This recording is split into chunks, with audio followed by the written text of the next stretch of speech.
Bonjour. Le mois dernier, j'ai été invitée à lire un roman d'Afrique dans le cadre du méga-projet Africa, dans le but de nous faire découvrir ce merveilleux continent et nous ouvrir sur de nouvelles cultures. J'ai lu le livre Je vous email d'Afrique, écrit par Bénédicte Brochet, qui aujourd'hui travaille en tant que psychologue dans un centre d'hébergement. Le livre a pour thème la médecine. Une femme nommée Bénédicte Brochet a comme but d'aider la population africaine. Elle a été envoyée en Côte d'Ivoire, un pays d'Afrique. Elle est au sein d'une association qui s'occupe du soutien psychologique des personnes atteintes du sida. Elle nous raconte toutes ses péripéties à travers les courriels envoyés à ses deux sœurs. De plus, ce roman est inspiré d'une belle histoire vraie. Dans les prochaines diaporamas, je vais vous expliquer les lieux que j'ai visités durant ma lecture. Bouaké est le lieu principal de l'histoire. Il a près de 1 542 000 habitants. Bénédicte est hébergé dans cette ville pendant tout le roman.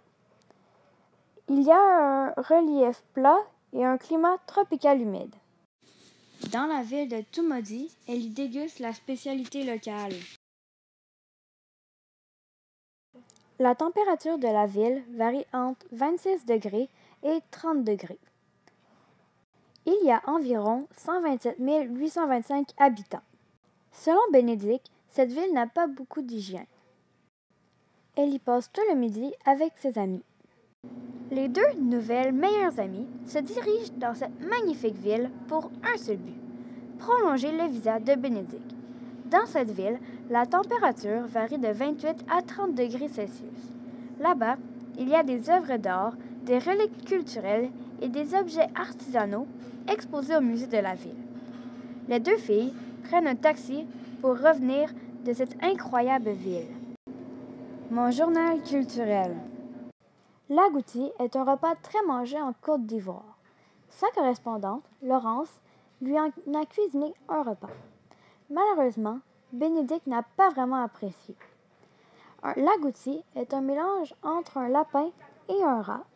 Il en existe 3 sortes. Ce sont des rongeurs qui se nourrissent de tout ce qu'ils trouvent au sol. Cocody est la ville où se situe le bureau de la sûreté du territoire. Comme Bénédicte voulait faire prolonger son visa, il lui fallait une signature du directeur qui est dans cette ville. Cocody est un autre quartier d'Abidjan, reconnu pour la richesse de ses habitants. Les maisons dans cette ville sont dites d'un style colonial. Les personnes qui y habitent sont les personnes les plus aisées de la communauté ivoirienne. Le franc CFA. Le franc CFA est la monnaie utilisée en Côte d'Ivoire et plusieurs autres pays d'Afrique. C'est la monnaie officielle des 8 États de l'Union économique. En 2020, il sera remplacé par l'ECO. Dans le livre, 1000 francs est utilisé pour payer la bouillie du matin. De plus, 1000 francs équivaut à environ 2,24 $ canadiens. Plus de 5 pays utilisent le franc CFA. La loco est une banane plantain frite. Le soir, les femmes le cuisinent et par la suite, elles demandent à leurs enfants de les vendre dans la rue pour leur faire un peu d'argent de poche. La loco est dit au thème boualé qui signifie banane mûre ou banane sucrée. Cette petite collation est très populaire en Côte d'Ivoire et au Cameroun. Le sida. Dans le livre que j'ai lu, Je vous email d'Afrique, le sida est une maladie très présente et de plus, la population ivoirienne a peur de cette maladie contagieuse.